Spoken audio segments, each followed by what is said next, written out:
Hello friends, आप सभी को स्वागत है हमारे यूट्यूब चैनल में। आज हम लोग पढ़ेंगे ज्योग्राफी। क्या पढ़ेंगे? ज्योग्राफी। ज्योग्राफी के अंतर्गत हम लोग का एक चैप्टर चल रहा है, जिस चैप्टर का नाम क्या है? वायुमंडल। आज हम लोग का वायुमंडल का दूसरा क्लास होगा। इससे पहले हम लोग वायुमंडल में उपस्थित विभिन्न प्रकार के गैसों के बारे में पढ़े थे।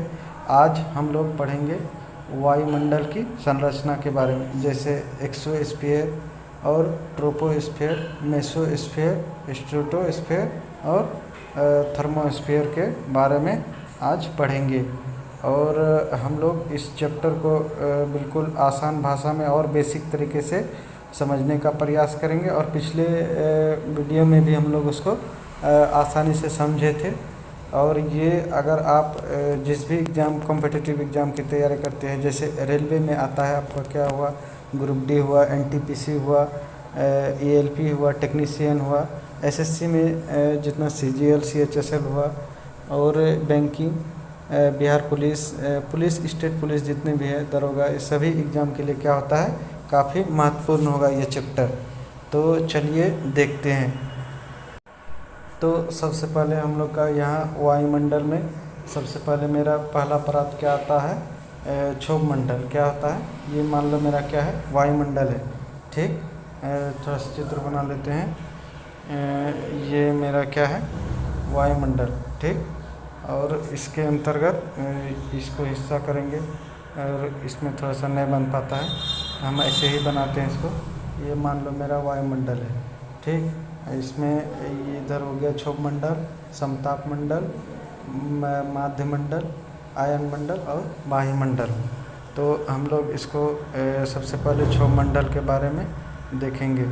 तो क्षोभमंडल में क्या है कि यह वायुमंडल का सबसे मेरा निचला परत है। अभी जैसे चित्र में दिखाए थे कि यह है क्षोभमंडल, तो यह है नीचा परत। तो इसका ऊंचाई देखिए, ध्रुव पर क्या होता है? ध्रुव पर मेरा 8 किलोमीटर और विषुवत रेखा पर 18 किलोमीटर। ध्रुव पर कितना होगा? 8 किलोमीटर और विषुवत रेखा पर 18 किलोमीटर। ठीक, ये चीज़ याद कर लीजिएगा, क्योंकि कभी कभी पूछ लेता है कि ध्रुव पर से क्षोभमंडल की ऊंचाई कितना है, तो क्या हो जाएगा? 8 किलोमीटर। और विषुवत रेखा के बारे में पूछे तो विषुवत रेखा से 18 किलोमीटर हो गया। एक विशेषता इसका हो गया। दूसरा विशेषता मेरा क्या है कि क्षोभमंडल में जितनी भी मौसम संबंधी घटनाएं होता है, जैसे आंधी, बादल, बारिश का होना, ये सारी घटनाएं कहाँ पर होता है? मेरा क्षोभमंडल में होता है। और जो जितने भी छोटे छोटे हेलीकॉप्टर है वगैरह है, ये सभी मेरा किस में उड़ता है? तो क्षोभमंडल में उड़ता है। किस में उड़ता है? क्षोभमंडल में। ये चीज़ याद कर लीजिएगा। क्यों? क्योंकि ये सब पूछता है हमेशा एग्जाम में, इसलिए। और इसका और एक दूसरा पॉइंट मेरा क्या है कि इसे हम लोग आधोमंडल के नाम से भी जानते हैं। ये तो और ही ये पॉइंट जो है ना, और ही क्या हो जाता है? इम्पोर्टेंट हो जाता है कि क्षोभमंडल का और किस नाम से जानते हैं। तो इसका क्या हो जाएगा? आधोमंडल। क्या हो जाएगा? आधोमंडल के नाम से भी जानते हैं। अब दूसरा देखते हैं। दूसरा क्या है कि समताप मंडल। तो समताप मंडल देखिए, समताप मंडल की मेरा ऊंचाई कितना है? 18 से 32 किलोमीटर। यहाँ देखिए, इसका ये 18 है, तो 18 से ही मेरा क्या हो जाता है? ऊपर कहाँ तक? 32 किलोमीटर तक। तो उसी इतनी ही ऊंचाई कहाँ तक समताप मंडल का रहता है। देखिए, तो इस मंडल की हम लोग विशेषता देखेंगे।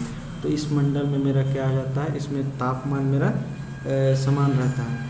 क्षोभमंडल में एक पॉइंट छूट गया मेरा कि यहाँ पर जो है ना, जैसे जैसे हम ऊपर जाते हैं क्षोभमंडल में, तो मेरा तापमान क्या हो जाता है? घटते जाता है।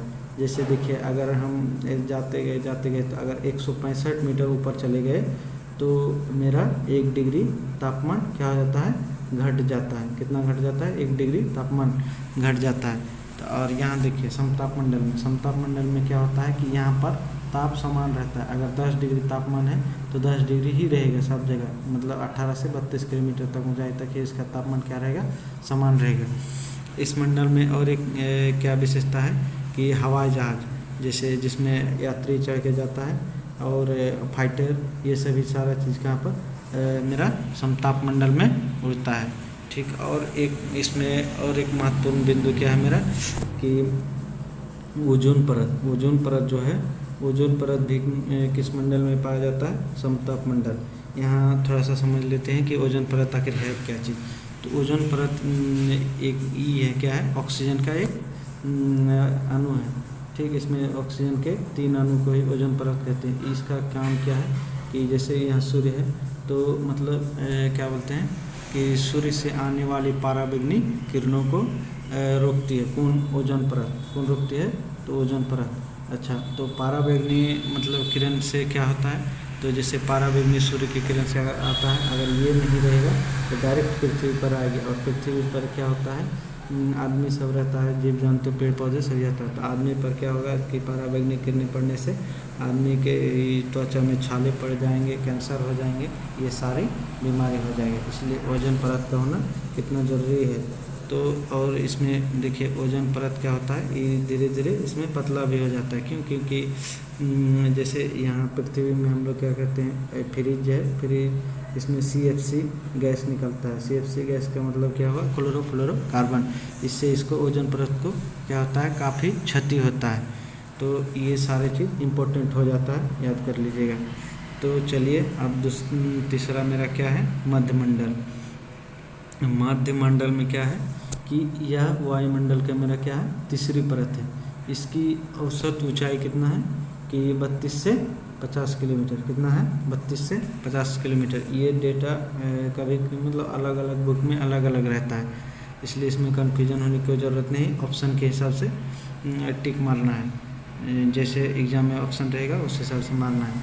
अब इस मंडल की एक विशेषता क्या है मेरा कि यह वायुमंडल का होता है सबसे ठंडा परत है। मतलब यहाँ पर सबसे न्यूनतम तापमान रहता है।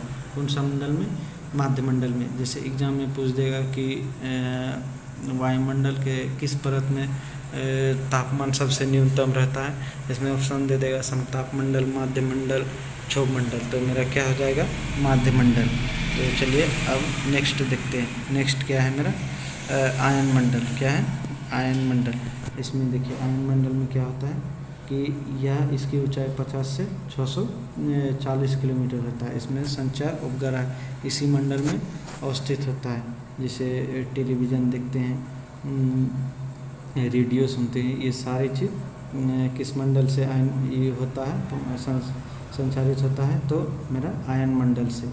ये भी चीज़, ये पॉइंट मेरा काफ़ी इम्पोर्टेंट होता है कि संचार उपग्रह किस मंडल में छोड़ा जाता है। तो क्या हो जाएगा इसका आंसर? आयन मंडल। अब मेरा एक लास्ट बचा है क्या कि बाह्य मंडल। तो बाह्य मंडल क्या है कि बाह्य मंडल तो ये मेरा होता है, इसकी ऊंचाई 640 किलोमीटर या किलोमीटर 40 किलोमीटर से ऊपर। इसका आनंद ऊपर का बिंदु फिक्स नहीं है कहाँ तक है, मतलब ये अंत तक हो सकता है। तो यह 440 किलोमीटर के ऊपर के क्षेत्र को क्या कहते हैं? बाह्य मंडल। अब इस मंडल की विशेषता देख लीजिए। तो इस मंडल में क्या होता है मेरा? हाइड्रोजन और हीलियम की प्रधानता अधिक होती है। मतलब हाइड्रोजन और हीलियम सबसे अधिक मात्रा में इस मंडल में पाया जाता है, तो मेरा बाह्य मंडल में।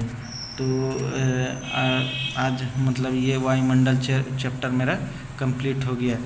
अगर इस चैप्टर से आपको मतलब कुछ डाउट रह जाता है तो हमें कमेंट सेक्शन में पूछ सकते हैं। और अगर वीडियो अच्छा लगा है तो वो भी हमें कमेंट सेक्शन में बता सकते हैं। और कुछ अगर मतलब छूट जाता है इस चैप्टर से रिलेटेड तो हमें बताइएगा।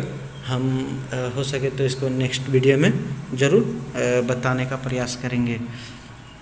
बाकी वीडियो कैसा लगा हमें कमेंट सेक्शन में ज़रूर बता सकते हैं। अगर आप चैनल में नए हैं तो चैनल को सब्सक्राइब कर दीजिए। तो चलिए रखते हैं यहीं तक वीडियो को। धन्यवाद।